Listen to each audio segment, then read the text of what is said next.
Hey, hey, I'm hungry. Yeah, like talking to a zombie. Hey, Bladder, can you talk some sense into him? I'll try. Hey, I'm very full. You drank way too much water. I need to go. Alright, looks like it's gonna be a long night. Ever done a week of work in one afternoon? Or looked up from your video game and realized it's midnight and you're dehydrated? That's hyperfocus. Here's why it feels like a superpower, why it crashes so hard, and the techniques that help me. Hyperfocus is intense, sustained attention. It's common in ADHD but not exclusive to it. Let's talk about the pros, the cons, and how to lean on it without wrecking tomorrow. Here are the reasons why ADHD hyperfocus can feel like a superpower. Hyperfocus is the productivity equivalent of hyperspace. 2 hours here is equivalent to an 8-hour workday. To your coworkers, you are like the Flash just zooming by. If you have this superpower, you are often approached to take over a task that your boss needs right now. The ADHD brain learns at an unbelievable pace. Complex patterns click because you won't let go. You are known as the problem solver in the office.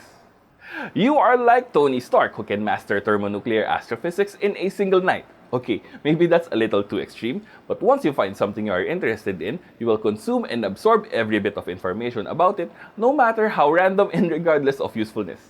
Franz Johansson, in his book Medici Effect, describes something called the intersection. This is where ideas from different fields and cultures collide. Leaders who work this crossroads spark innovation, revolutionize companies, create stronger teams, and foster talent growth. I believe people with ADHD thrive in the intersection. Why? Because our knowledge bases tend to be wider than our neurotypical peers. We are the ultimate generalist, which makes us perfect to bridge the gap between all the specialists to pull everything together to make something truly great. Hyperfixating on a task is easy.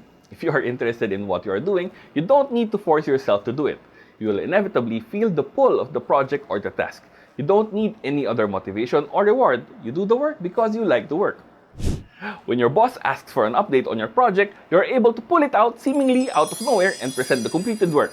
A plus job. They'll never know you finished it 2 minutes ago after procrastinating 4 weeks. That's the amazing superpower-like effects of hyperfocus. Now the less fun part. Here are the consequences of a full-on, no-holds-barred hyperfocus session. When you jump in with no plan on how to get off, you will find yourself alone at the office at 9 p.m., realizing you forgot to eat, or drink water, or go to the bathroom. Oh, and now your back hurts and you have a headache. Not fun. Have you ever been late somewhere because you were too focused on your current hobby? Yeah, we've all been there. The problem comes when you do it all the time. It starts to affect relationships and your career. Ever wonder why horses wear those eye covers on the side? No, don't Google it. I'll tell you right now. The blinkers or blinders are there to keep the horse looking forward so they are not distracted by every shiny thing on the side. Ooh, shiny. That's all fine and dandy for a horse running a race. Now, a person who wants to have a career and social life while also taking care of his health can't have blinders on all the time. Texts, emails, calls, or other things don't exist to an ADHD person in hyperfocus. The world could be ending right now and you wouldn't notice. What I personally have been experiencing lately is burning out during hyperfocus. Like I'm knee-deep in writing a script or filming, and the motivation is just out like a candle being blown out.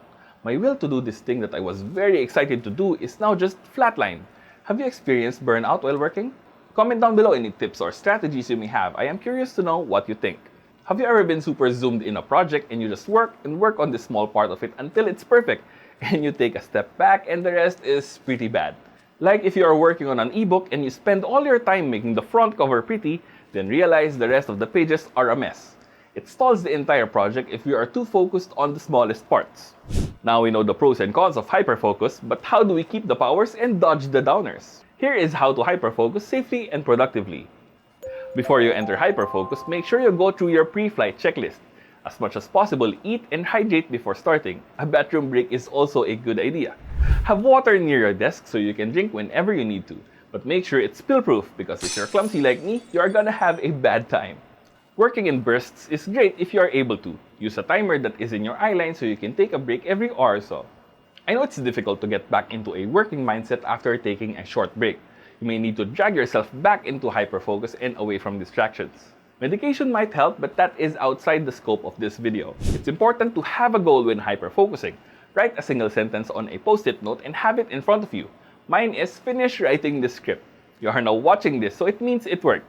If you have a hard out at 6 p.m., then set an alarm for 5:50 p.m. You can also have coworkers or your significant other remind you that it's time to stop working. Timers can also be effective if you know how long you want to work for.